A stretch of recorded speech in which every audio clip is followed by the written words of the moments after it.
Alors, en place, soigneusement d'avoir en place.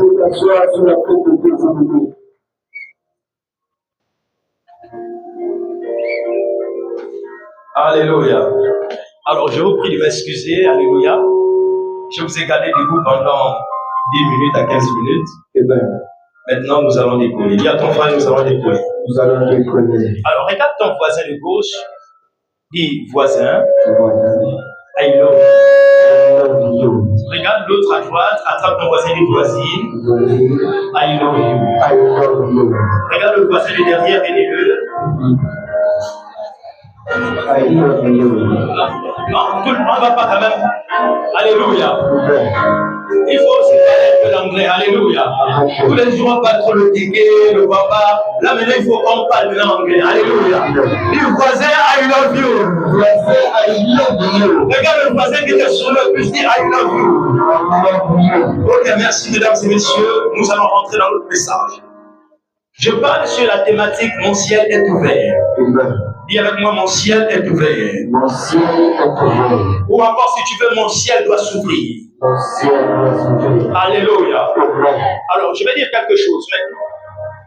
La manière avec laquelle nous allons monter deux points de vue en réalité. Si vous êtes favorable, il y a des grandes choses que Dieu fera en cellule. Quelqu'un me suit? Voilà pourquoi je voudrais que vous puissiez notamment manifester votre foi dans l'atmosphère. Ce qui marque la différence au cours des cultes, ce n'est pas parce que nous avons l'argent, non, ce n'est pas parce que nous avons les biens, mais ce qui marque la différence pendant un culte, c'est notre foi. C'est ainsi qu'il peut y avoir 50 personnes dans la salle, mais Dieu permet qu'une seule personne soit exaucée. Car ce qui permet à Dieu de nous exaucer, c'est notre foi. Quelqu'un ne va pas dire amen. Voilà pourquoi aujourd'hui, je voudrais que tu sois connecté. Dis-moi même bien. Alors, je disais, la thématique d'aujourd'hui, c'est mon ciel doit s'ouvrir ou mon ciel est ouvert. Alors, nous allons parcourir la Bible et nous allons aller très rapidement parce que nous allons pousser.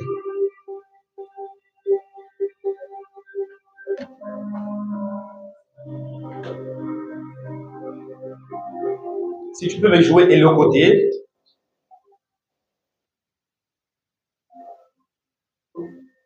Nous sommes dans le livre de Marc, chapitre 7, à partir du verset 34 à 37. Marc 7. Et vous allez aussi prendre Apocalypse 4, verset 1er, Genèse 28, verset 11 à 13, Acte 12, verset 1er à 12. Je réitère.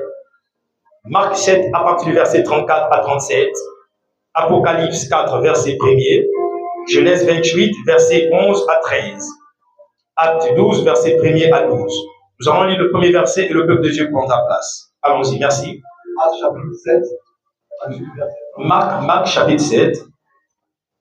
C'est écrit dans le verset 34. Puis, levant les yeux au ciel, il soupira. Il soupira. Prenez place, merci. Et dit, Ephata, c'est-à-dire, ouvre-toi. Aussitôt ses oreilles s'ouvrirent, sa langue se délia, et il parla très bien. Jésus leur recommanda d'en en parler à personne. Mais plus qu'il leur recommanda, plus qu'ils le publièrent. Verset 37. Ils étaient dans le plus grand étonnement. Ils disaient, il fait tout à merveille. Même il fait entendre des sourds et parler des muets. Amen. Amen. Ok, je vais prendre à partir du verset 34. Pendant qu'il se prépare pour l'autre verset.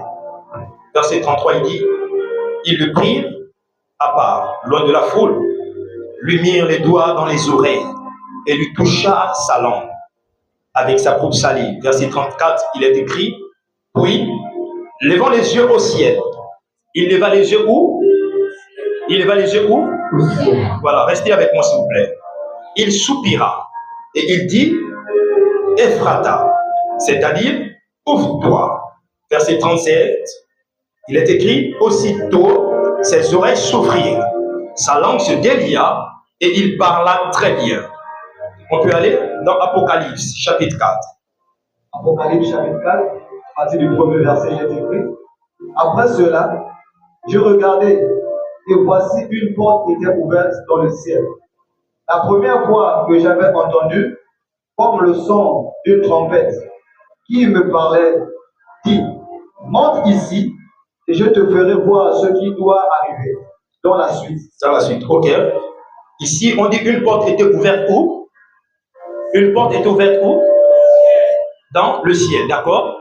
Donc, vous êtes d'accord avec moi qu'il y a des portes dans le ciel de la même manière qu'il y a des portes sur la terre? Yes. Est-ce que vous êtes d'accord avec moi? D'accord. Allons-y, on prend le verset suivant, c'est le Genèse 28, verset 11 à 13. Genèse 28, verset 11 à 13, il est écrit, il arriva dans un lieu où il passa la nuit, car le soleil était couché. Il y prit une pierre dont il fit son chevet, et il se coucha dans ce lieu-là. Il eut un songe. Il eut un songe. Et voici, une échelle était appuyée sur la terre. Une échelle était appuyée sur la terre. Et son sommet touchait au ciel. Et son sommet touchait le ciel. Et voici, les anges de Dieu montaient et descendaient. Ils montèrent et descendaient par cette échelle. Et voici, l'Éternel se tenait au-dessus d'elle.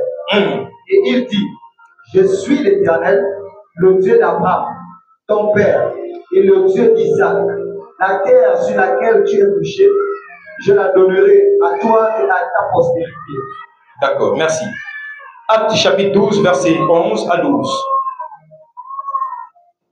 Acte 11, verset.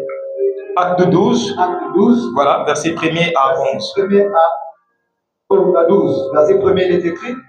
Vers le même temps, le roi Hérode se mit à maltraiter quelques membres de l'Église. Et il vit mourir par l'épée Jacques, frère de Jean. Voyant que cela était agréable aux yeux des Juifs, il fit encore arrêter Pierre. C'était pendant les jours des peines sans levain. Après l'avoir saisi et jeté en prison, il le mit sous la garde de 4 escouades, de 4 soldats chacune, avec l'intention de le faire comparaître devant le peuple après la Pâque. Pierre donc était gardé dans la prison, et l'Église ne cessait d'adresser pour lui des prières à Dieu. La nuit qui précéda le jour où Hérode allait le faire comparaître, Pierre, lié de 2 chaînes, dormait entre 2 soldats, et des sentinelles devant la porte gardaient la prison. Et voici, un ange du Seigneur survint, et une lumière brilla dans la prison. L'ange réveilla Pierre en le frappant au côté, et en disant, lève-toi promptement. Les chaînes tombèrent de ses mains. Et l'ange lui dit, mets ta ceinture et tes sandales. Il y fit ainsi. L'ange lui dit encore, enveloppe-toi de ton manteau et suis-moi. Pierre sortit et le suivit. Ne sachant pas que ce qui se faisait par l'ange fut réel. Il s'imagina d'avoir une vision.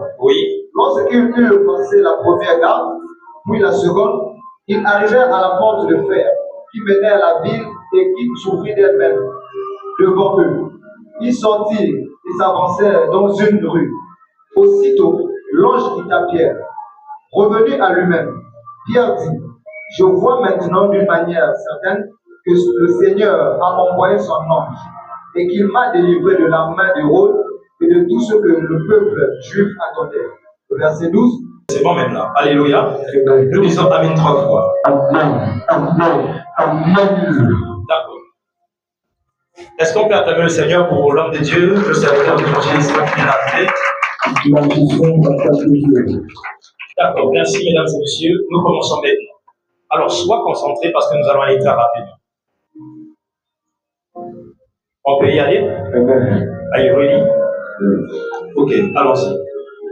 Alors, la première chose que j'aimerais notamment partager avec vous, hier, j'ai fait un tour à Potos, et lorsque je suis arrivé à Potos, je suis allé en pharmacie, et lorsque je suis allé en pharmacie, il y a quelque chose que j'ai vu. Lorsque je suis arrivé juste à l'entrée de la pharmacie, juste à la porte, je constate que la porte s'ouvre d'elle-même. Et quand la porte s'ouvre d'elle-même, c'est comme ça que je rentre. Je suis étonné de voir que la porte s'ouvre d'elle-même. Et quand la porte est ouverte, je suis rentré. Et lorsque je suis entré, je suis allé acheter le médicament. Au moment où je suis sur le point de ressortir de la pharmacie, je constate que la porte qui s'est refermée s'ouvre encore à nouveau. Et lorsque je constate qu'elle s'ouvre seule à nouveau, personne n'a vu un bouton, personne n'a fait quoi que ce soit pour ouvrir cette porte, mais d'elle-même, elle s'ouvre seule. Et alors, je me suis mis à réfléchir. Et je me suis dit qu'en réalité, aujourd'hui, dans le monde dans lequel nous sommes, il y a des portes que pour ouvrir ces portes, tu auras besoin d'une clé. Il y a d'autres portes pour s'ouvrir, on aura besoin des empreintes. Mais il y a des portes notamment qui vont s'ouvrir à cause de notre présence seulement. Et qu'est-ce que je voudrais dire? Je voudrais commencer par cette déclaration. Le fait pour toi d'être présent aujourd'hui et à ce culte fera en sorte que toutes les portes qui étaient fermées dans ta vie commenceront à s'ouvrir. Tu ne vas pas encore dire Amen et Dieu. S'il y a des portes qui peuvent s'ouvrir par notre présence, c'est que parce que tu es présent en cette culte aujourd'hui, le Dieu Tout-Puissant, le Roi des Rois, ouvrira toutes les portes qui étaient fermées dans ta vie. Pendant que tu me dis Amen, plus que ton voisin, reçois cela. Alléluia. Alors, je vais commencer maintenant. La Bible déclare, Jésus est là. Le thème de mon ciel doit s'ouvrir. Et la Bible déclare, Jésus étant là, il va apprendre là-bas qu'il va arriver dans une autre ville. Et en arrivant dans cette ville, on amène à Jésus notamment quelqu'un qui est sourd et muet. Quelqu'un qui n'entend pas et qui ne parle pas. Vous savez avec moi que lorsque un enfant n'arrive pas à entendre, il est difficile pour ce dernier de pouvoir parler. Donc en d'autres termes, cet enfant avait un handicap. Il avait une paralysie sur sa vie. Mais la Bible nous dit dans le livre de Marc chapitre 7, et alors qu'il amena à Jésus, Jésus va l'amener à côté. Parce que lorsqu'ils amènent l'enfant à Jésus, ils veulent donner à Jésus une direction. Ils veulent donner à Jésus une directive. En disant à Jésus, impose des mains à ce dernier, et ce dernier sera guéri. Mais Jésus ne fait pas comme eux, ils sont en train de demander à Jésus de faire. La plupart du temps, nous les chrétiens, on échoue parce que nous voulons imposer Jésus un certain fonctionnement. Comme que tu voudrais imposer à Dieu un fonctionnement, tu passeras à côté de ce que tu veux faire dans ta vie.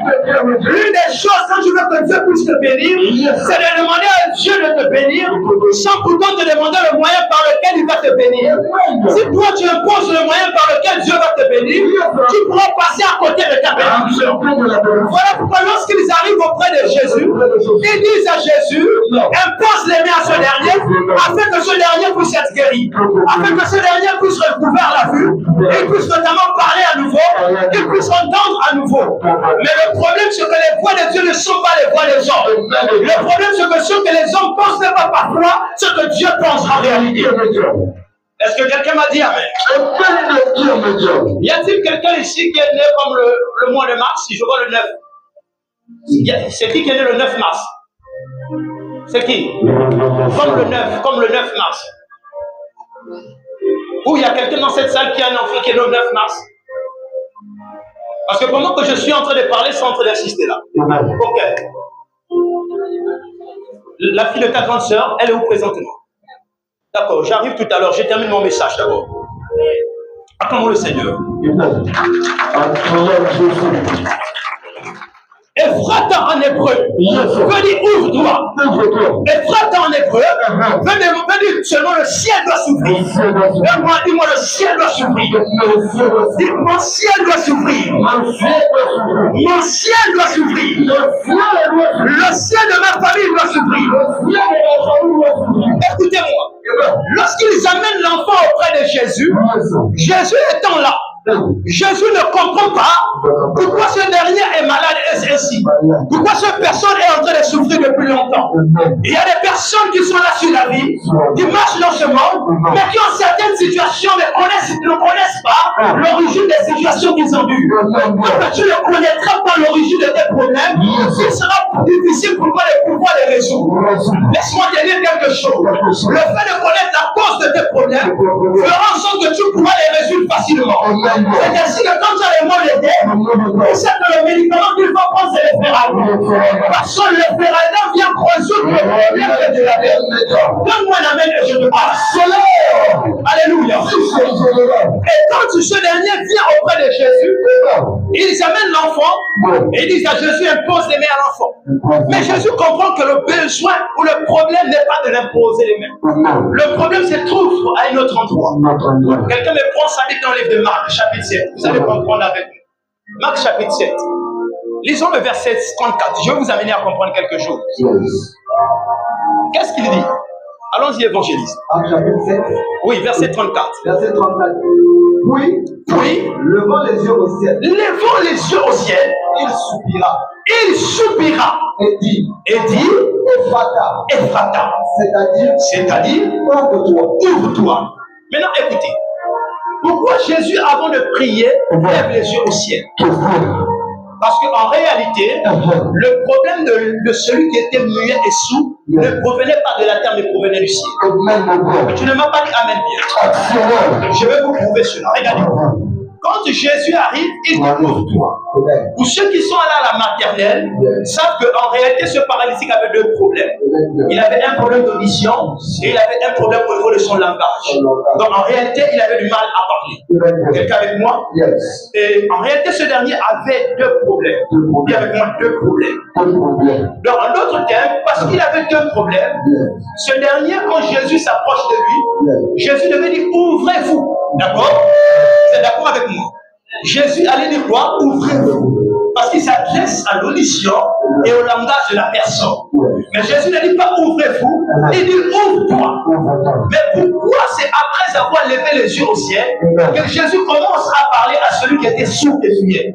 Parce que Jésus avait compris que tu peux être sur terre, mais tes problèmes notamment ne proviennent pas de la terre sur laquelle tu te trouves. Tu peux être dans une famille, mais parfois tes problèmes ne proviennent pas de cette famille. Tu peux être dans un milieu professionnel, mais parfois tes problèmes ne proviennent pas de ce milieu professionnel. Alléluia. Voilà pourquoi Jésus s'adresse à l'origine du problème. Et il dit ouvre-toi. Laissez-moi vous dire bienvenue le Seigneur. Tant que votre ciel n'est pas ouvert, vous allez vous battre, vous allez aller partout, mais il n'y aura pas de changement. Une des choses dans ce monde que vous avez besoin pour réussir dans la vie, c'est du fait que votre ciel soit ouvert. Tant que votre ciel n'est pas ouvert, vous allez toujours vivre les échecs. Vous aurez toujours l'impression que vous êtes bloqué. Laissez-moi vous amener à comprendre quelque chose. Vous allez constater quelque chose. Vous êtes une femme par exemple. Vous êtes belle. Vous avez de l'éclat.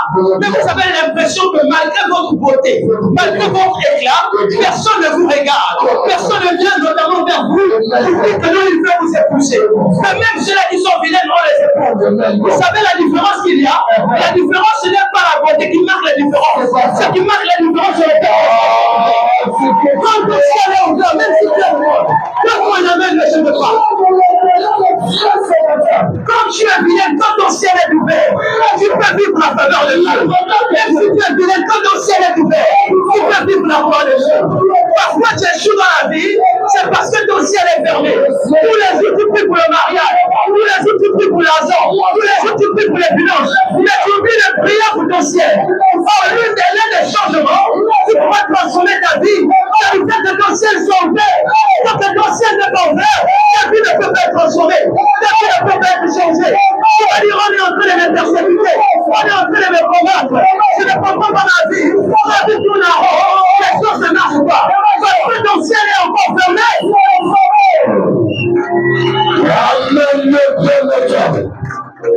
Quand ton ciel est fermé, tu vas parfois prier pour le mariage, mais tu n'obtiendras pas le mariage. Quand ton ciel est fermé, tu vas prier pour le travail, Dieu peut te donner le travail, mais demain le travail peut te brûler. Pourquoi? Parce que ton ciel n'est pas ouvert. Quand ton ciel est fermé, tu vas prier pour le mariage. Tu peux avoir le mariage aujourd'hui, mais tu ne pourras pas demeurer dans ce mariage. Pourquoi? Parce que ton ciel est fermé. Il faudrait que des informations qui sont sur la terre soient réajustées avec des informations que Dieu a dans le ciel avec toi. La connexion de ces informations. Est-ce que quelqu'un m'a dit Amen? Voilà pourquoi la réussite dans la vie commence du fait que notre ciel soit ouvert. Voilà pourquoi même Jésus, quand il commence son ministère, il prie pour que le ciel commence à s'ouvrir. Voilà pourquoi quand on comme Jésus dans les eaux, la Bible déclare Jésus prie d'abord, et après prier, la Bible déclare le ciel va s'ouvrir. Qu'est-ce que je vais vous amener à comprendre? Ce que je veux vous amener à comprendre, c'est que parfois tu pries pour une chose, mais tu ne vois pas les résultats. C'est parce que que tu ne pries pas convenablement. Parfois, ne prie pas d'abord pour le mariage. Parfois, ne prie pas d'abord pour la stabilité. Mais prie pour que le ciel soit ouvert. Lorsque ton ciel est ouvert, chaque jour tu seras béni. Le matin tu seras béni. Le soir tu seras béni. À midi tu seras béni. La nuit tu seras béni. Il y aura des opportunités qui te voient.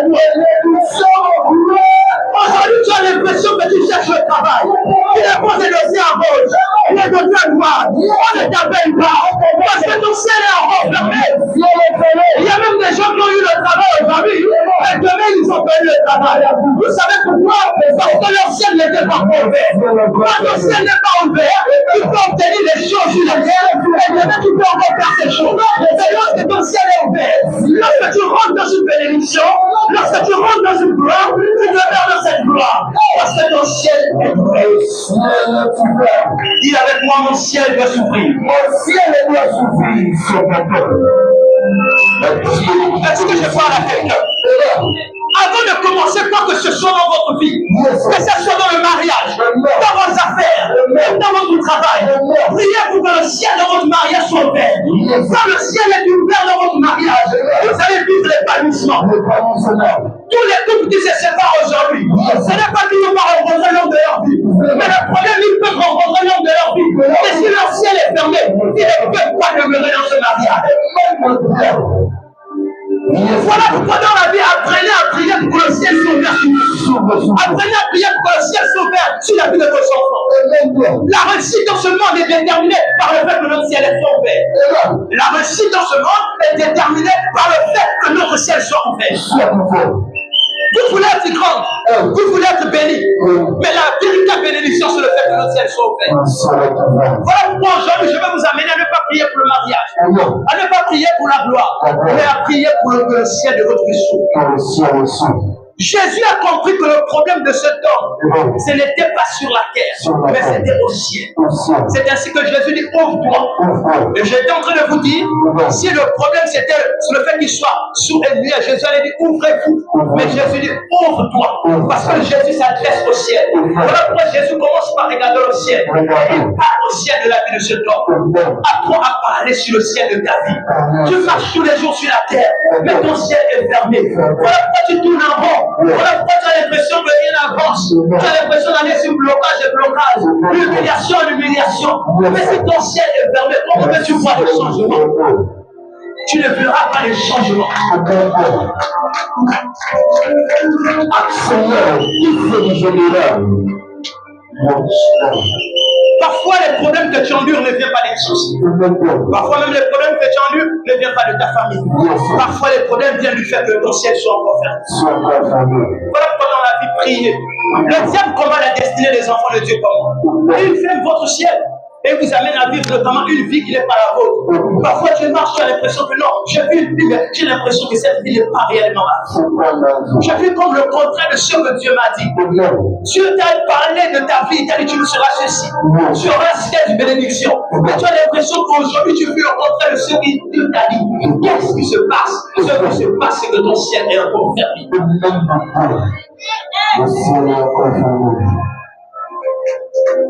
Et tant que votre ciel sera fermé, vous ne pourrez pas jouir de la gloire de Dieu. J'aimerais vous dire quelque chose. Il y a des gens qui sont éloquents. Il y a des gens notamment qui s'expriment bien, qui prêchent bien. Mais quand vous entrez dans leur église, parfois vous allez remarquer qu'il n'y a pas de gens. Et parfois ceux-là qui ne prêchent pas bien, vous allez remarquer que là-bas il y a des gens. Qu'est-ce qui se passe? Si le ciel est ouvert, les gens reconnaîtront là où le ciel est ouvert. Voilà pourquoi vous pouvez avoir l'argent, mais si votre ciel n'est pas ouvert, vous n'allez rien faire avec votre argent. Vous pouvez même travailler, si votre ciel n'est pas ouvert, vous n'allez pas évoluer malgré votre travail.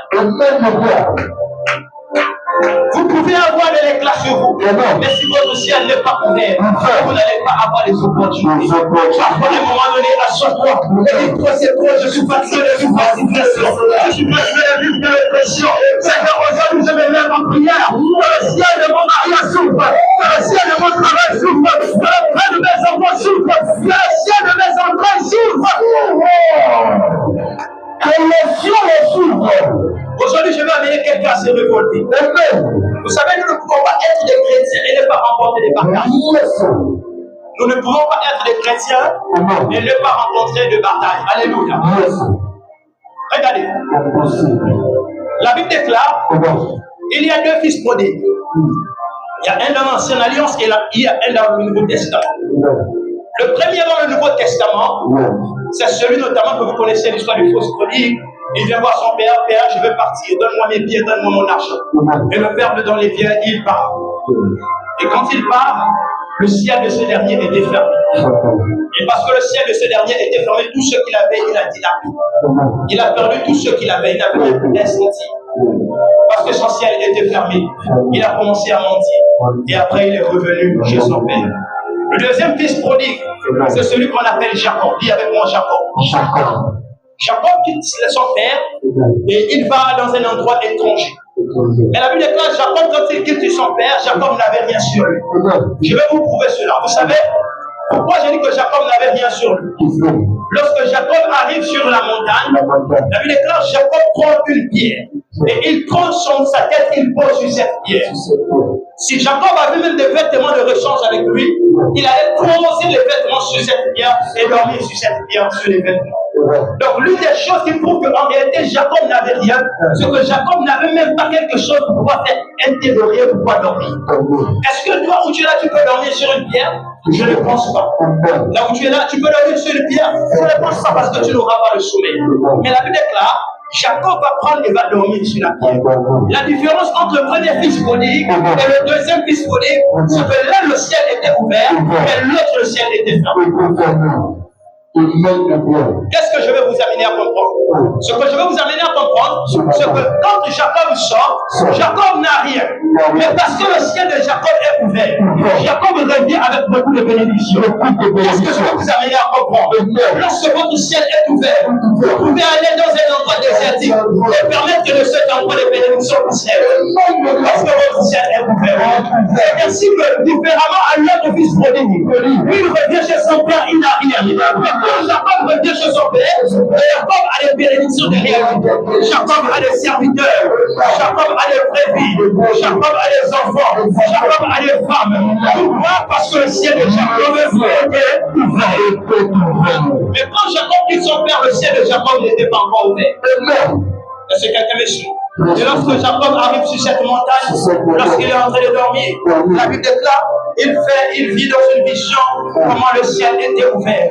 Et quand le ciel était ouvert, il vit les anges qui montaient et qui descendaient. Laissez-moi vous dire quelque chose. Lorsque le ciel est ouvert dans votre vie, vous allez ce qu'on appelle vivre l'expérience angélique. Vous allez voir les anges descendre et monter de manière régulière. Vous savez, l'une des choses qui permet aux anges d'interagir dans une vie, c'est le fait que dans cette vie, le ciel soit ouvert. Là où le ciel est ouvert, il y aura l'apparition des anges. Là où le ciel est ouvert, il y aura des délivrances, il y aura des guérisons, il y aura des restaurations, il y aura des miracles. Parce que tu peux acclamer l'éternel Dieu.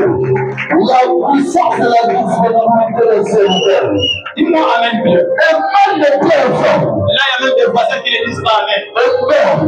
Quand tu vois quelqu'un qui ne dit pas Amen comme ça, c'est qu'il a atteint le premier niveau de sorcellerie. Maintenant, dis Amen.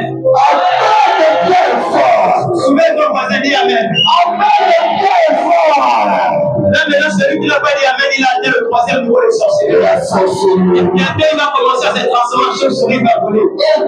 C'est juste pour aller attendre le Seigneur.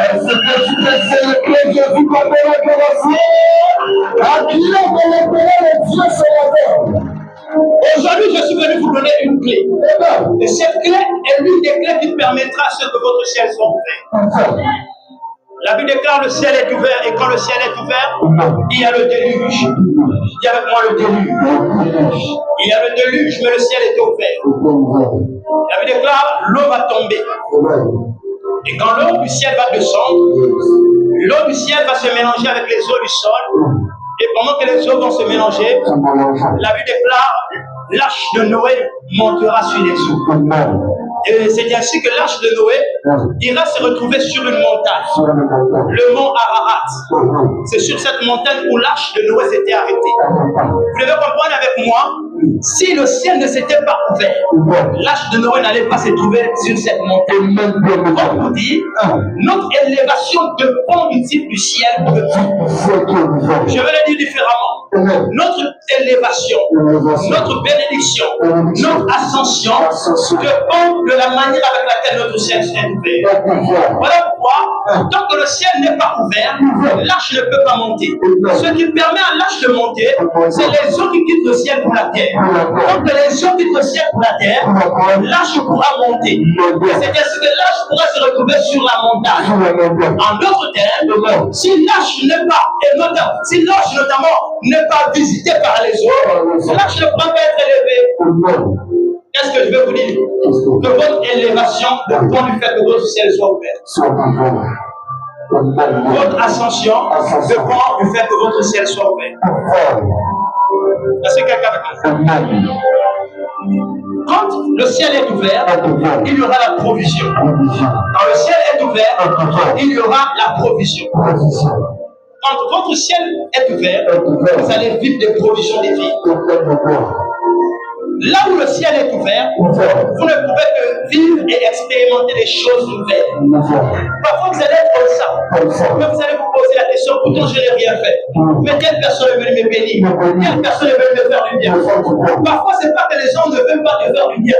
Parfois, ce n'est pas que les gens ne veulent pas t'aider. Mais le problème, c'est que tant que ton ciel est fermé, le fait que le ciel soit fermé sur ta vie, fera en sorte que même les personnes qui veulent t'aider seront en train de te fuir. C'est ainsi que tu as l'impression que quelqu'un a le problème, il ne réalise pas. Parce que ton ciel est fermé.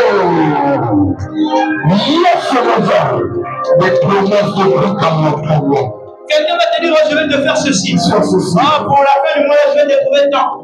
Ah, comme ceci, tu vas commencer un commerce. Du jour au lendemain, quand tu appelles la personne ne répond. Du jour au lendemain, quand tu contactes la personne ne veut même plus te faire le bien. Et tu ne comprends pas. En réalité, c'est parce que ton ciel est fermé. Mais tant que ton ciel est fermé, tu ne jureras pas de certaines bénédictions sur la terre. Quelqu'un ne va pas dire Amen. Mais aujourd'hui, j'aimerais déclarer et prophétiser. Apprendre de cette matinée. Le ciel va s'ouvrir au nom de Jésus.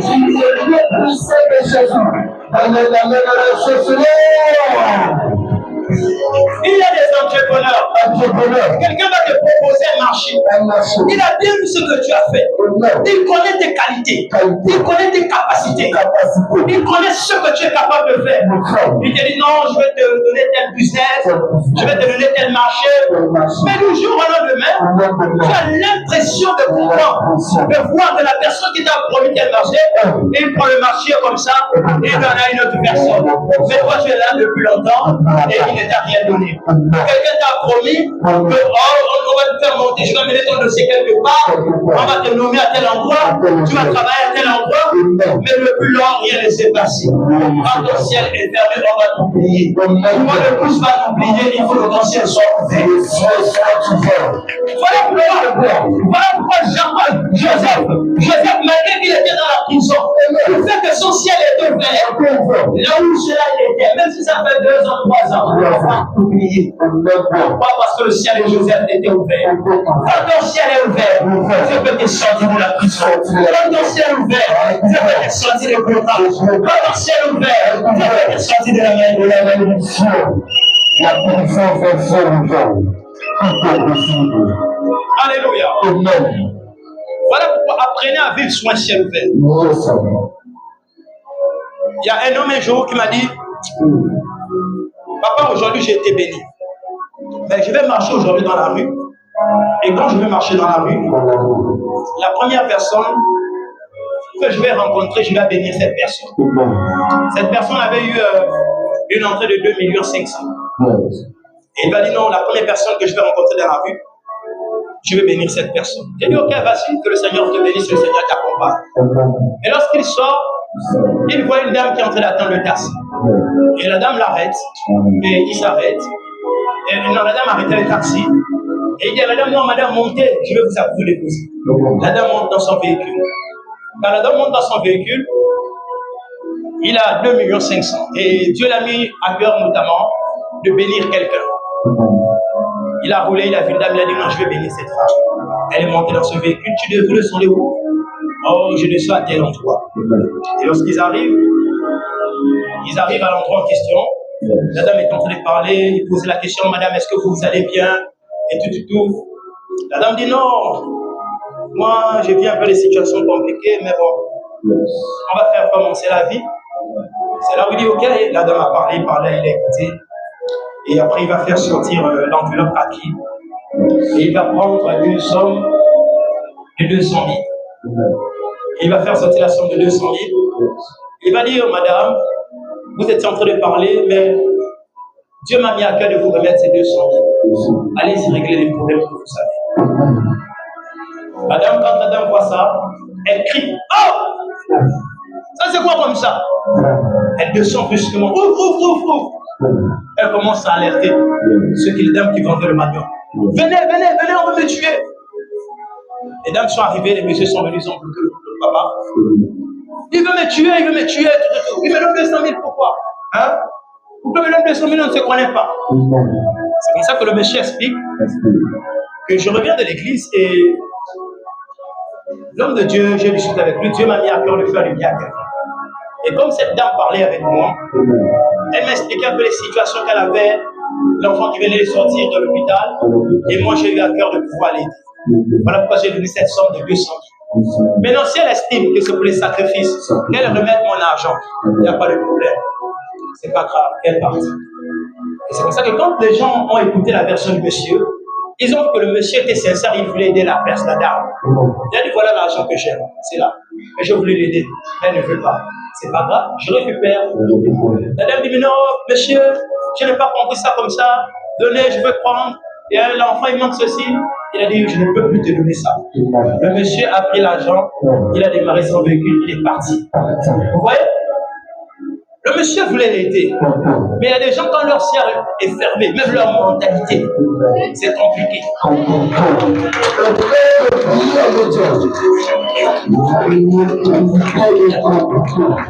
Il y a des gens, parfois, tu arrives devant, tu as même envie de les aider. Mais tu as l'impression qu'il y a comme quelque chose qui te freine même de pouvoir les aider, de pouvoir les faire du bien. Parce qu'il y a des gens qui sont limités dans leur mentalité. Parfois, tu ne sais pas le jour que Dieu veut te visiter. Tu ne sauras pas quand Dieu veut te bénir. Moi, j'ai appelé, j'ai dit, papa, mais pourquoi tu ne m'as pas donné? L'enfant là, il est avec le peuple, alors que tu devais faire ça. Il est venu faire avec moi. Alléluia. Quand Dieu t'a dit, moi je disais, peut-être c'est comme c'est Dieu qui l'a dit. Peut-être il va tourner, il va revenir, il va dire non, je vais faire là-bas. Est-ce que quelqu'un me suit? Et là, il est parti. Et là, comme s'il va rencontrer un monsieur maintenant. Il va rencontrer le monsieur pendant qu'il est en train de faire des achats. Et je crois qu'il manquait une monnaie, un truc comme ça. Là. Le monsieur avait déjà acheté à manger. Il manquait la monnaie, mais il n'avait qu'un petit sachet. Et il dit non, le Libanais disait non.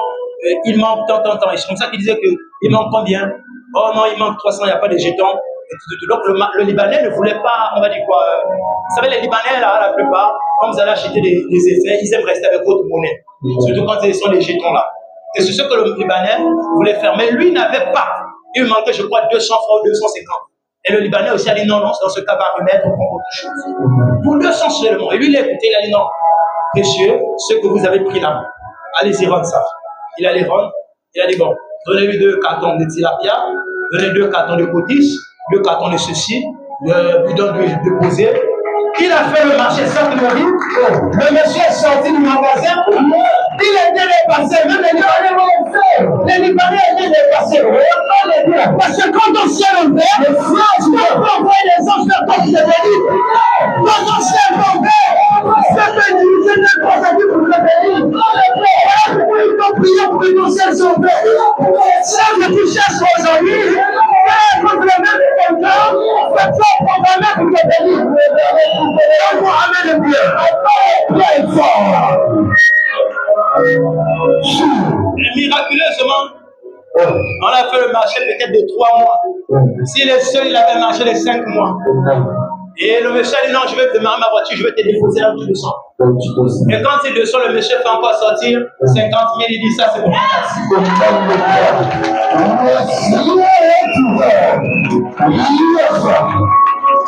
Le plus un mois. Vous sortez de votre maison, vous n'avez que 1500. Et vous vivez quelque chose comme ça. C'est que même si tu n'avais pas la foi, tu vas dire oui, c'est vrai. Le problème, ce qui marque la différence de la vie, ce n'est pas que vous ayez l'argent, ce n'est pas que vous ayez les voitures, ce n'est pas que vous ayez les maisons, mais c'est du fait que votre ciel est ouvert. Voilà pourquoi entraîner à prier pour votre ciel. Vous demandez le comprenez le manuel de votre promesse, il y a beaucoup de personnes. Qu'est-ce qui fait que quand quelqu'un vient, il ne vient pas ici, mais il va là-bas? C'est quand ton ciel est ouvert. Quand ton ciel est ouvert, Dieu enverra les gens vers toi. C'est ainsi que lorsque tu es là, tu vois une promesse, apprends à prier pour que le ciel de cette promesse soit ouvert. C'est ainsi que tu auras la croissance dans cette promesse. C'est ainsi que tu auras la clientèle. C'est ainsi que quand toi on va seulement te voir, c'est comme on va dire quoi? Comme les mains, on va les attirer vers toi. C'est que toi tu es là pour toi, tu le casses sur le banc et les gens viennent vers toi. Les gens te jalousent aujourd'hui, les gens te commandent aujourd'hui. Parce que ton ciel est ouvert. Comme moi la même prière. Maintenant écoute. L'une des clés qui te permettra d'ouvrir ton ciel, c'est l'intercession prophétique. Dis avec moi l'intercession. Ou encore la prière. Dis-le la prière. C'est la prière qui te permettra d'ouvrir ton ciel. Maintenant, écoutez, je vais terminer par là, je vais descendre par là. La Bible dit, il y a un homme qu'on appelle Pierre. Hérode arrête Jacques. Et quand il arrête Jacques, il tue Jacques. Et ils disent, non, on va répéter la même histoire avec Pierre. Pierre est là tranquille. Pierre ne connaît pas ceux qui se complotent derrière lui. Pierre ne sait pas ce qui est en train de se faire derrière lui. Et alors que Pierre est là, la Bible dit, ils vont arrêter Pierre. Ils ont tué Jacques et ils veulent aussi tuer Pierre. L'Église comprend son erreur. Et l'Église comprend que quand on a arrêté Jacques, nous on n'a pas prié. Nous on n'a pas intercédé. Aujourd'hui c'est Pierre qui a arrêté. Nous cette fois-ci on doit prier. On ne pousse pas tuer Pierre. Est-ce que quelqu'un m'a dit amen? Comprends ce message de manière spirituelle, s'il vous plaît. Si on a tué Jacques parce que nous n'avons pas prié, nous on priera pour qu'on ne tue pas Pierre. En d'autres termes, les résultats qu'on veut parfois obtenir dans la vie est déterminé par le type d'intercession que nous faisons monter vers Dieu. Est déterminé par le type de prière que nous faisons monter vers Dieu. Voilà pourquoi la Bible déclare, lorsqu'ils vont constater leur erreur, ils vont se dire en eux-mêmes que nous ne permettrons pas que Pierre puisse mourir. Je me dis que s'ils avaient eu à faire ça pour Jacques n'allait pas mourir. Mais ayant compris leur erreur, ils vont rectifier le tir. Parfois aujourd'hui, tu as perdu certaines choses qui étaient précieuses parce que tout simplement tu n'as pas su prier pour cela. Ce qui est à toi, apprends à le sécuriser par la prière. Apprends à le protéger par la prière. Que ça soit ton travail, que ça soit ton mariage, que ça soit ton commerce, que ça soit tes enfants, que ça soit ton intelligence, que ça soit tes diplômes, tu dois apprendre à les protéger. Ce que tu ne protèges pas sera vulnérable entre les mains du diable, sera vulnérable entre les mains de tes ennemis. Voilà pourquoi l'Église a compris que nous n'avons pas protégé Jacques. Voilà pourquoi Jacques est mort. Mais nous allons protéger Pierre. Apprends à protéger ta destinée. Comment peux-tu protéger ta destinée? Mais c'est par la prière.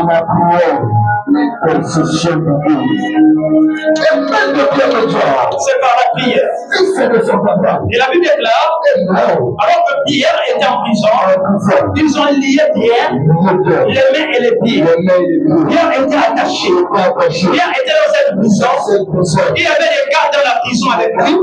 Il y en avait deux devant la prison. Et il y en avait aussi deux devant la porte. Et il y en avait deux. Et Pierre était dans une prison qui était en fer. Donc il n'y avait aucun moyen pour Pierre de pouvoir s'échapper de cette prison. Mais la Bible déclare, alors que l'Église se lève en prière, dans le livre de Actes chapitre 12, à partir du verset 4, l'Église va commencer à intercéder. Et lorsque l'Église va intercéder, la Bible me dit, le ciel va s'ouvrir. Quand le ciel s'ouvre, il n'y a pas que les colombes qui descendent, il n'y a pas que les provisions qui descendent, il n'y a pas que la main qui descend, il n'y a pas que la viande qui descend, il n'y a pas que le combat qui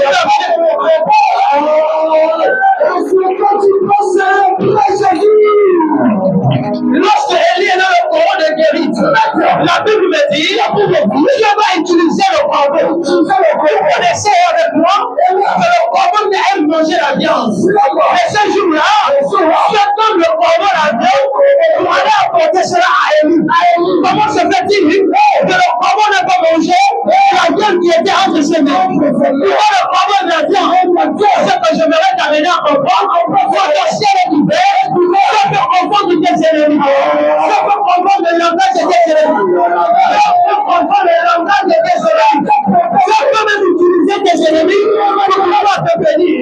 Ça peut même utiliser tes ennemis pour pouvoir t'élever. Ça peut même utiliser tes ennemis pour te produire de la gloire de Dieu. Voilà pourquoi, lorsque ton ciel ouvert, tu ne peux pas pleurer. Même si tu n'as pas l'argent, tu ne peux pas pleurer. Parce que le fait que ton ciel s'ouvre, tu auras ton argent de la gloire. Est-ce que je parle à quelqu'un qui va dire?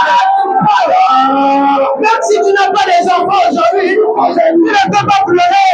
Parce que ton ciel est ouvert. Le fait que ton ciel soit ouvert peut permettre qu'aujourd'hui tu n'as pas, peut permettre que tu puisses avoir. Dans la vie, cherche à ce que ton ciel soit ouvert. Ce que tu n'as pas aujourd'hui, tu fais que ton ciel soit ouvert, demain tu peux l'obtenir. Demain tu peux l'avoir. C'est ainsi que tu veux comprendre avec moi que la vie est un processus.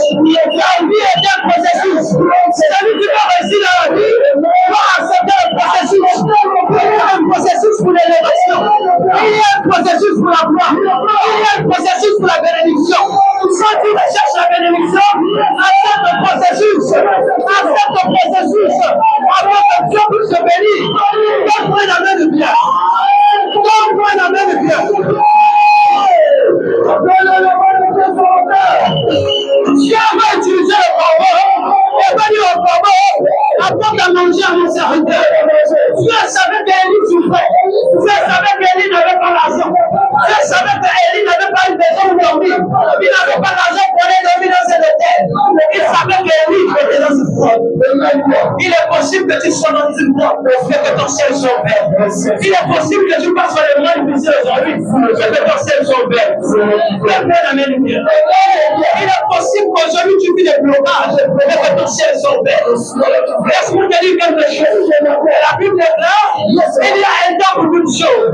Il y a un temps pour pleurer et un temps pour se réjouir. Cette parole s'adresse à ceux-là qui ont le ciel ouvert. Lorsque ton ciel est ouvert, tu ne peux pas pleurer définitivement. Tu ne peux pas pleurer éternellement. Tu ne peux pas aller l'avancer éternellement. Tu ne peux pas dans la douceur éternellement. Quand ton ciel est ouvert, il y a un temps pour toutes choses. Cette parole s'adresse à ceux-là qui ont le ciel ouvert. Laisse-moi te dire quelque chose. Le ciel ouvert est plus que l'argent. Le ciel ouvert est plus que le travail. Le ciel ouvert est plus que les voitures. Le ciel ouvert est plus que les maisons. Celui qui a les maisons, il n'a pas le ciel ouvert. Celui qui a le ciel ouvert, il faut avoir les voitures, il faut avoir les maisons, il faut avoir le travail, il faut avoir les enfants. Dans la vie, quand le ciel est ouvert, vous allez aller de gloire en gloire. Voilà pourquoi la Bible déclare la gloire de la seconde maison sera plus grande que celle de la première. Qu'est-ce que je vais vous amener à comprendre? Aujourd'hui, quand tu es dans la première maison, le ciel est fermé. Dans la première maison, le ciel est fermé. Il y a la stérilité.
pleurer. La Bible déclare, quand Jésus commence son ministère, le ciel commence par s'ouvrir. C'est par quoi tu commences, c'est termine de l'élévation. C'est par quoi tu commences, c'est termine que tu seras. Quand Jésus commence, Jésus ne commence pas avec l'argent. Il ne commence pas avec les maisons. Il ne commence pas avec les voitures. Mais il commence avec le ciel ouvert. Lorsque le ciel est ouvert, amènera la gloire. Le ciel ouvert amènera la grâce. Le ciel ouvert amènera la faveur. Quand ton ciel est ouvert, il vivra la faveur. Quand ton ciel est ouvert, il vivra la grâce. Quand ton ciel est ouvert, il fera des bonnes choses. Quand Jésus arrive, il commence son ministère. Quand il commence son ministère, la Bible déclare, il commence son ministère avec un ciel ouvert. Avec un ciel ouvert. C'est ainsi que quand il arrive, devant le Lazare, il parle seulement, et Lazare peut se lever. Il arrive, et la femme à la paix des hommes, elle écoute seulement, elle est bénie. Il arrive devant ce tableau, il prie seulement, la femme ne couvre plus. Il arrive devant ce sourd, et il parle seulement, il retrouve l'enfant de mort. Qu'est-ce qui se passe? Qu'est-ce qui se passe? C'est du peuple essentiel et péché. Quand le ciel est ouvert, tu vas nous sourire. Quand le ciel est ouvert, on ne peut pas nous le comprendre. Parce que quand le ciel est ouvert, on est tous les appelés à prier. Quand le ciel est ouvert, on est tous les appelés à prier. Tu commences à envoyer les cas. Et où tu ne priais pas, tu commences à prier. Et où ne te voyais pas, on commence à te voir. Qu'est-ce qui permet cela? Quand le ciel est ouvert. C'est le ciel ouvert. Il y a le point, mon ciel est ouvert. Mon ciel est ouvert. Mon ciel est ouvert.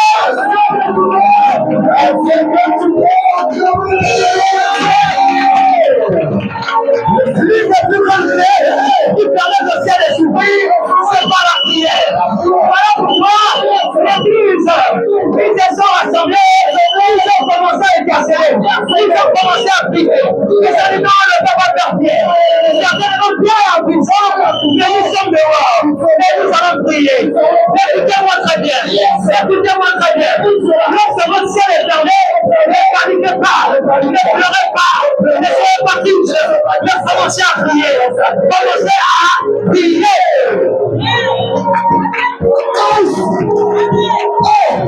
C'est ainsi que la Bible déclare. Pierre est en prison, on ne dit Pierre ne prie pas. Pierre est en prison, Pierre ne jeûne pas.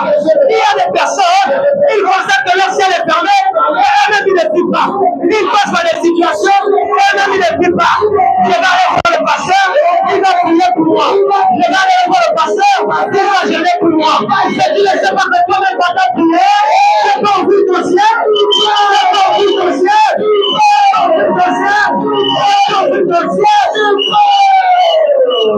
En prison, quand Pierre est attaché, il a pour lui tout est fini.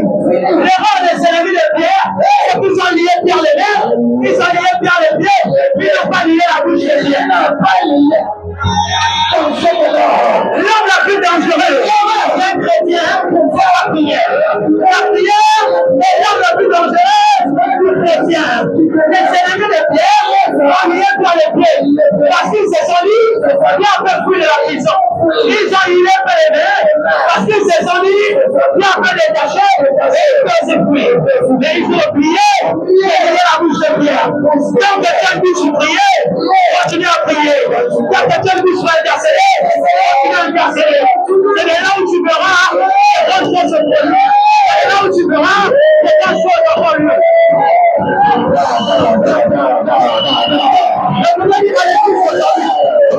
L'Église va changer sa mentalité. L'Église va changer les convictions. À un moment donné, nous ne devons pas compter sur les autres. Nous devons d'abord apprendre à compter sur nous-mêmes. Nous devons d'abord apprendre à être les hommes et les femmes de prière. Je ne suis pas en train de dire que le pasteur n'est pas important. Il y a des choses pour les faire. Vous devez aller vers le pasteur. Vous pouvez même donner un sujet de prière auprès des bons du pasteur. Vous-même, vous continuez à intercéder pour ce sujet de prière. Si l'église ne priait pas, Pierre allait mourir. Si l'église n'intercédait pas, Pierre allait mourir. Sur un autre thème, Pierre lui s'en foutait. Il est en train de se lamenter, il est en train de pleurer, et il oubliait que le Dieu qu'il servait était le Dieu qui pouvait le sortir de la prison veut le délivrer de là où il s'est trouvé. Parce qu'il avait oublié ce que Dieu avait fait avec Daniel. Il avait oublié ce que Dieu avait fait avec la marque, les charmes et la peine de l'eau.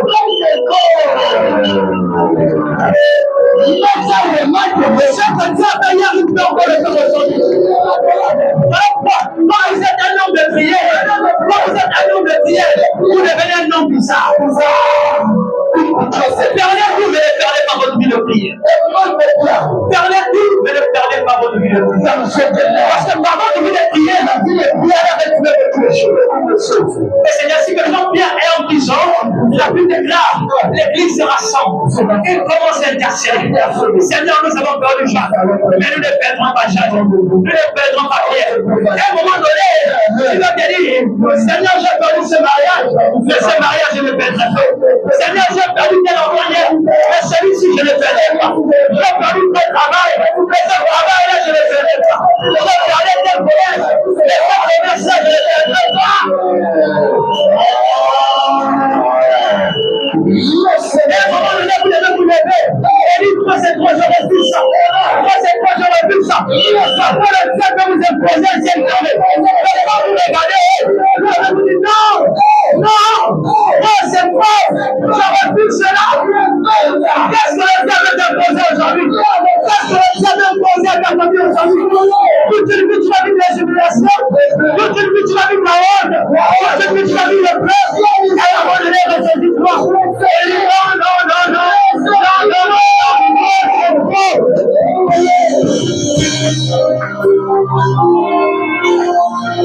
Quand l'église est en train d'intercéder, Pierre ne savait pas, l'église priait.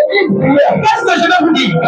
La prière de la puissance de la prière. Dans la puissance de la prière, quand tu commences à intercéder, quand tu commences à prier, la prière agit par là où tu pries. Et la prière agit là où le besoin se fait ressentir. En d'autres termes,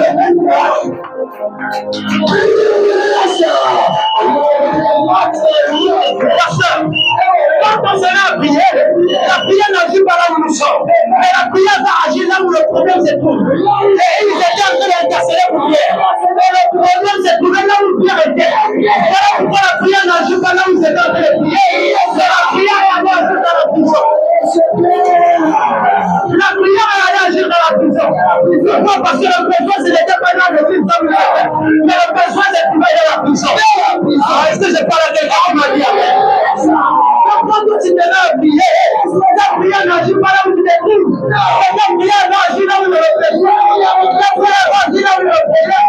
La prière agit là où le besoin. Pourquoi parfois tu l'as regardé? Tu as dit, je prie, je n'ai pas rien. Et tu ne peux pas voir. Parce que là où ta prière agit, ce n'est pas là où tu vois. Ce n'est pas là où tu vois. Ce n'est pas là où tu vois. Ta prière agit parfois là où tu ne la vois pas. Là où tu ne vois pas. Je vais dire à quelqu'un aujourd'hui, quand tu vas prier aujourd'hui, si ton problème c'est tout dans ton village, la prière va agir dans le village. Quand tu vas prier aujourd'hui, si ton problème c'est tout dans ta famille, la prière ira agir dans ta famille. C'est que tu peux célébrer le Dieu.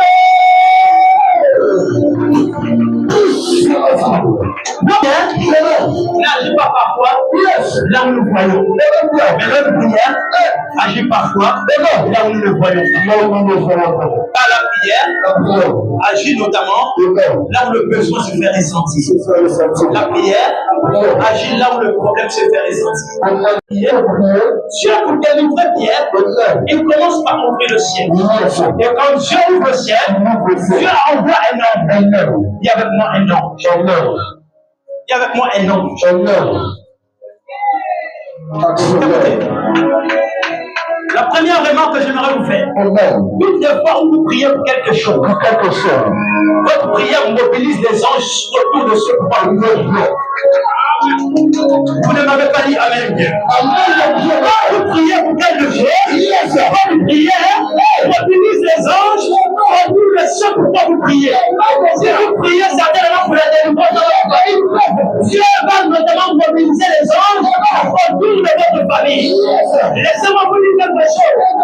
Votre prière a la possibilité, a la capacité de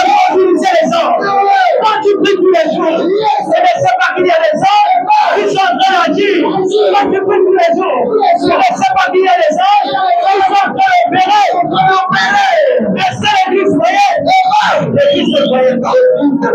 Ils étaient en train de prier. Et pendant qu'ils étaient en train de prier, Dieu va envoyer les hommes. Quand Dieu va envoyer les hommes, la vie départ. L'ange va rentrer dans la prison. Aïe, aïe, aïe. Quand ton ciel est ouvert, Dieu enverra des anges vers nous. Ça nous permettra de Dieu de localiser. Ça nous fait de ton ciel est ouvert. Et Dieu va envoyer l'ange vers Pierre. Quand l'ange va rentrer dans la prison, la première chose, c'est que les gars qui étaient autour ne voyaient pas l'ange. Et Pierre voyait l'ange. La disponibilité du ciel ouvert. Ce qui vous permettra parfois de voir les anges de Dieu autour de vous. C'est ce qu'on appelle la sensibilité prophétique.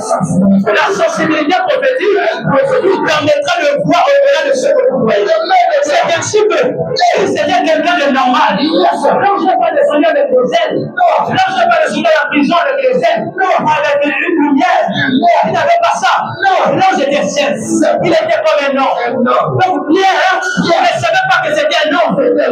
Pierre ne connaissait pas, mais celui qui se trouvait devant lui, c'était un homme. Pierre, quand Pierre voyait, Pierre pouvait penser que c'était un ennemi, il pouvait penser que c'était tellement un soldat qui a voulu le prendre, pour l'amener mais c'est la sensibilité prophétique qui permet à Pierre de suivre l'ange, de connaître et de comprendre que celui qui se trouve devant lui, ce n'est pas n'importe quoi. Voilà pourquoi, lorsque Pierre était là, l'ange va arriver, il va les toucher sur le côté. Pierre, lève-toi. La Bible déclare, Pierre va s'élever. Vous savez, j'aimerais vous dire quelque chose. Si Pierre ne bénissait pas à l'ange, les chaînes qui étaient sur les pieds de Pierre, et les chaînes qui étaient sur ses mains, allaient pas souffrir. C'est le fait que Pierre obéit à l'ange, et là où la délivrance commence. Les chaînes commencent à tomber, et c'est ainsi que l'ange va dire à Pierre, prends ta ceinture, prends ta vêtement, et suis-moi. Quand ton ciel est ouvert, Dieu te permet que tu ressors de la prison, et que tu ne sors pas très seulement, que tu récupères tout ce qui t'appartient. La ceinture, le travail, la mariage, la relation. Aujourd'hui, on va commencer de parler, de dire. Aujourd'hui, tout ce qu'on avait bloqué, concernant ton mariage, concernant ta santé, concernant ton travail, concernant tes affaires, concernant tes enfants. Aujourd'hui, tu dois récupérer, tu dois récupérer. C'est tout bien les travail de ce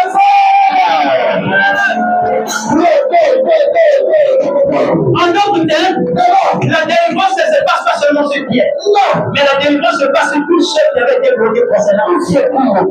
Qu'est-ce que je veux dire? Ce que je veux dire, c'est que si on t'a bloqué, si on a fermé ton ciel, et en dehors du fait d'avoir fermé ton ciel, ils ont aussi bloqué tes finances, ils ont aussi bloqué ta matérialité. Quand l'ange arrive, après que ton ciel soit ouvert, l'ange demandera à ce que tu sortes de la prison avec ton mariage, avec ton travail, avec tes affaires, avec ton commerce, avec ton business, avec tes voyages, avec tout ce qui t'attend.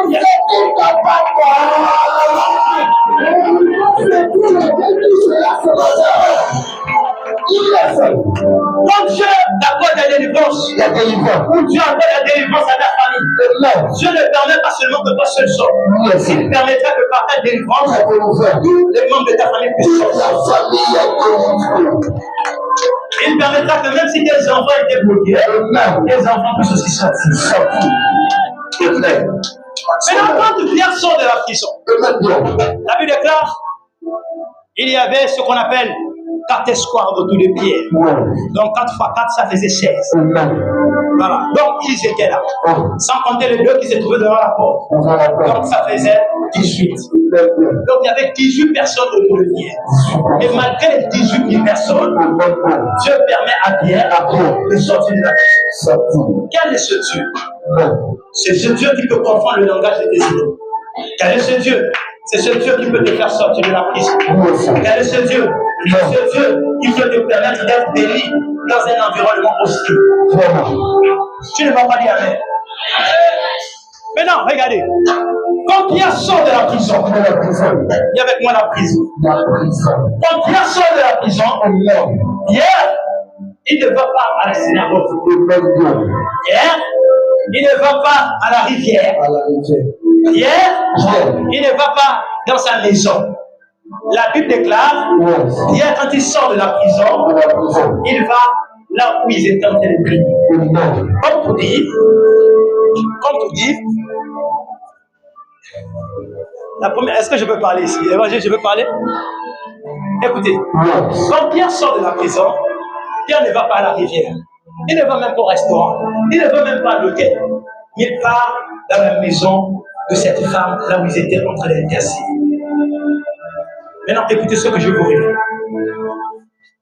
La première chose que vous devez comprendre, c'est que la bénédiction connaît votre adresse.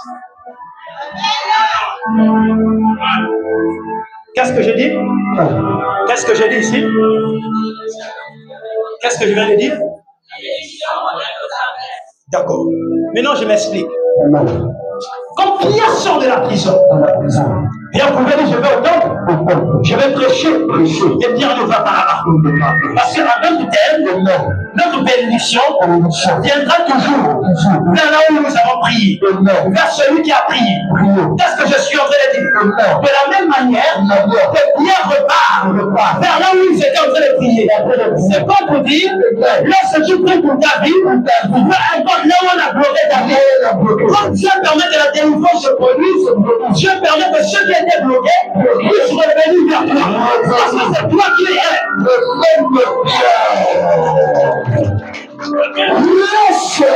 Comment Pierre pouvait savoir que là où ils sont là-bas, ils sont en train de prier?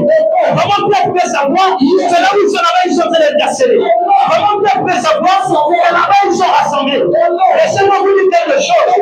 Quand tu es sensible, quand tu manifestes ta sensibilité prophétique, tu sauras toujours un certain nombre de choses avant que les choses ne se passent. Voilà pourquoi j'étais en train de dire la bénédiction connaît de l'adresse. Pierre savait que les prières ne venaient pas du temple. Je n'ai pas besoin d'aller au temple. Les prières ne venaient pas de ma maison. Je n'ai pas besoin d'aller de ma maison. Mais je dois aller là où ils étaient en train de prier. Là où ils étaient en train d'intercéder. Dans les dimanches, là où ils ont prié. Qu'est-ce que je vais vous dire? Ce qui a entouré la boucle. Même si aujourd'hui on peut bloquer. Même si aujourd'hui on peut fermer. Mais ce qui a toi reviendra vers toi. Ce qui a toi est à toi. Ce qui a toi est à toi. Pierre savait que j'appartiens à cette maison. Que j'appartiens à cette famille. Que Pierre revient. Là où ils étaient. C'est pas ça pourquoi je ne sais pas ça pourquoi tu pries aujourd'hui. Je vais annoncer quelque chose. Car aujourd'hui, ils ont fait les cieux. On peut ouvrir le ciel. On est devenu approcher de Dieu. Et tu m'as dit, on est devenu fort. Mais Dieu commence à se faire. Alléluia. Pierre est allé directement à la maison. Car la bénédiction connaît l'adresse de celui-là qui a prié. La bénédiction connaît de celui-là qui a prié. Un enfant ne peut pas oublier la voix de sa mère. De la même manière qu'un enfant ne peut pas oublier la voix de sa mère, de cette même manière aussi, ce qui a toi ne peut pas t'oublier. Vous ne m'avez pas encore dit Amen, Pierre. Est-ce que je parle à quelqu'un ici? Un signal là-bas. Un signal là-bas. Qui est en train de m'attirer. Il y a un signal là-bas. Qui est en train de m'amener. Il y a quelque chose là-bas. Il prévoit quelque chose là-bas. Il n'avait même pas encore terminé de prier. Ils étaient encore en prière. Il est venu frapper. Non, il n'est pas ouvert. Il n'est pas ouvert. Il m'a dit, mais c'est qui? Il m'a dit, c'est Pierre. Et lorsqu'il m'a dit, c'est Pierre, il y avait la personne qui priait avec lui. Qui ne croyait pas. Il y a des choses pour lesquelles tu peux aujourd'hui. Et quand Dieu commence à te répondre, tu dis non, ça ne peut pas être possible. Non, ça ne peut pas être normal. Je ne comprends pas. Faut que tu sois dans les mêmes modalités. Mais qu'est-ce qui se passe? Notre Dieu ne bénit pas seulement demain, notre Dieu ne bénit pas seulement après-demain, notre Dieu peut aussi bénir. Il peut aussi bénir aujourd'hui. Donne-moi même 3 fois. Maintenant, écoutez. Il y a un monsieur un jour qui m'a expliqué l'histoire qu'il a vécue. Il est venu me voir au bureau. Il m'a dit, pasteur, je suis venu vous voir parce que vous avez prophétisé pour moi que ce que vous avez dit est correct. Alors j'ai dit, mais qu'est-ce qui s'est passé? Il m'a dit, pasteur, effectivement, je suis un homme de Dieu, mais j'abandonne le service de Dieu depuis longtemps. Et on échangeait. Et lorsqu'on échangeait, c'est comme ça il va me dire qu'il y a quelques années de cela, en 2021, j'étais dans une église avec notre pasteur. Et lorsque j'étais dans cette église, il y avait eu ce qu'on appelle la veille du 31. Et lorsque nous étions dans ce programme de veille du 31, c'est comme ça que, alors que nous étions dans ce programme, le pasteur pouvait déclarer, il pouvait dire que cette année, personne ne mourra dans ma famille. Personne ne mourra. Le pasteur pouvait dire, répétez après moi, cette année, personne ne mourra dans ma famille. Absolument.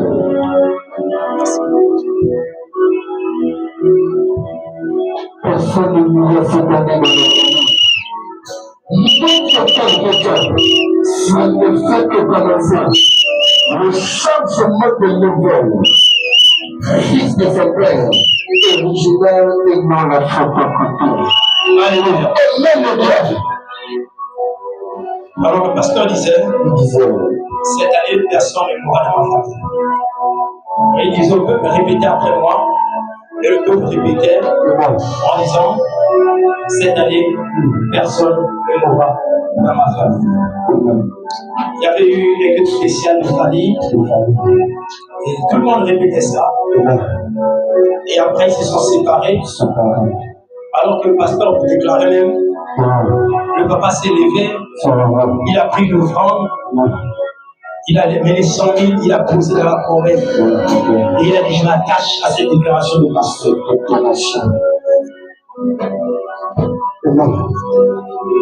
Et c'est comme ça que, pendant qu'il a sémé dans la corbeille, ils vont rentrer dans leur maison, ils viennent à l'église normalement, ils ont fait janvier, février, mars, et au mois de avril 2021, c'est là où le pire va arriver. Et avec moi le pire. Avril 2021, pendant qu'il était là, il allait dans son travail, la femme est restée à la maison, et lorsqu'elle reste à la maison, lui étant dans son travail, on va l'appeler. Et lorsqu'on va l'appeler, il va répondre, tout en pleurs. Il va dire, mais qu'est-ce qui se passe, chérie? Elle avait du mal à parler parce qu'elle était en pleurs. Elle était en train de pleurer, ça n'allait pas. Il a entendu les pleurs autour de sa femme. Et il va dire, mais qu'est-ce qui se passe? Et la femme va dire à son mari, chérie, notre fils Johnny vient de mourir. Notre fils Johnny vient de mourir. Et ce dernier dira à sa femme, comment ça? C'est pas possible. Dis avec moi, c'est pas possible. Il va dire, prends l'enfant, mettez-le dans notre chambre et ferme-le là-bas. Oh, mais on va faire comment? On va payer l'ambulance, etc. Il dit non. Elle est dans la chambre et ferme-le là-bas. Il va démarrer sa voiture. Quand il va démarrer sa voiture, il va arriver à la maison. La belle famille, le quartier, tout le monde était là en pleurs. Oh. Et il va dire non, tout le monde sortez de l'appareil, sortez de la maison, sortez de l'appareil. Ils vont la mettre tous sur les bords. Et il va dire à sa femme que tous ceux qui doivent rentrer ici ne doivent pas pleurer. Et pendant qu'il va dire cela à sa femme, il va rentrer dans la chambre. Il va regarder son fils qui était allongé. Le fils ne réagissait pas. Il va dire ok.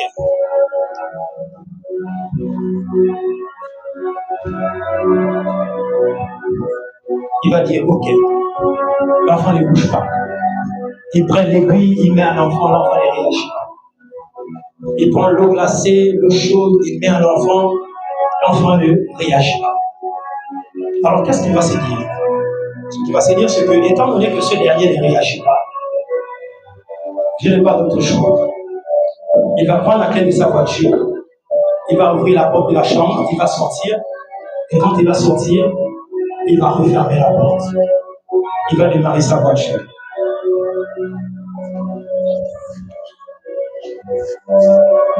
Wow. Merci. Il va démarrer sa voiture. Alors qu'il va démarrer sa voiture, il va dire personne ne pleure dans cette maison, je suis en train de me déplacer. Mais personne ne pleure. Mais toi, chérie, l'enfant est déjà parti. L'homme de la femme veut parler, il veut me taiser, c'est mon enfant. Il va démarrer la voiture. Il va aller à l'église. Ce jour, c'était un jour de semaine. Il y avait un culte en semaine. C'était comme un vendredi ou un mercredi. Et quand il va aller à l'église, il va voir de la communication. Il va aller vers la communication. Il va aller voir le responsable de la régie. Et il va dire, responsable, vous avez encore le culte qu'on avait eu ici le 31. Et le responsable va dire oui. Il dit ok, j'ai besoin, s'il te plaît, tu peux me mettre ça dans cette USB. Et on va le mettre sur la USB. Et là, le pasteur va le voir derrière. Il va dire oh, il y a le frère, par exemple, Régis qui vient d'arriver. Est-ce qu'on peut acclamer pour lui? Et tout le monde va acclamer pour le frère Régis. Mais ne sachant pas la situation qu'il avait. Il dit quand ils ont terminé de mettre la clé, le culte en question, sur la clé, j'ai démarré ma voiture. Je suis parti. Il n'a dit à personne à l'église la situation qui s'est passée. Il a dit j'ai démarré ma voiture et je suis parti. Quand il part, il arrive dans sa maison, il dit à sa femme donne-moi l'ordinateur qui se trouve sur le bureau là-bas. Elle va le prendre, elle va l'amener l'ordinateur. Il va s'enfermer dans la chambre, il va prendre son ordinateur et il va faire passer le culte. Il va s'asseoir au chevet du de l'enfant. Il va mettre le culte, il va regarder l'enfant, il va appeler, l'enfant ne réagit pas. Alors il va chercher une partie où le pasteur est en train de dire cette année, personne ne mourra dans ta famille. Il va chercher cette partie. Et lorsqu'il va trouver cette partie, c'est ainsi qu'il va l'écouter. Il va mettre play. Cette année, personne ne mourra dans ta famille. Il va mettre pause. Il va encore remettre à zéro. Cette année, personne ne mourra dans ta famille. Il va encore mettre pause. Il va revenir encore. Cette année, personne ne mourra dans ta famille. Alors, il va regarder son enfant. Quand il va mettre play, il va dire cette année, personne ne mourra dans ma famille. Il va dire Johnny, tu as écouté? L'enfant ne réagit pas. Première fois. Il va encore revenir. Cette année, personne ne mourra dans ta famille. Il va dire Johnny, tu as écouté? L'enfant ne réagit pas. Il va encore mettre cette année, personne ne mourra dans ta famille. Il va dire Johnny, tu as entendu? L'enfant ne réagit pas. On était à la troisième fois. Il va encore remettre cette année, personne ne mourra dans ta famille. Johnny, tu as écouté? Quatre fois. Il va encore mettre moi. Johnny, tu as écouté? Septième fois. Cette année, personne ne mourra dans ta famille. Johnny, tu as écouté? Huitième fois. Cette année, personne ne mourra dans ta famille. Johnny, écoutez, deuxième fois, personne n'est mort en cette année dans ta famille. Il m'a dit Johnny, ne réagis pas. Il va encore dire 11e fois. Cette année, personne ne mourra dans ta famille. Il m'a dit Johnny, j'ai entendu, l'enfant ne réagira pas. 12e fois. Cette année, personne ne mourra dans ta famille. Johnny, rien ne se passe. 13e fois. Cette année, personne ne mourra dans ta famille. Rien ne se passe. 14e fois. Cette année, personne ne mourra dans ta famille. Au moment où il est en train de dire Johnny,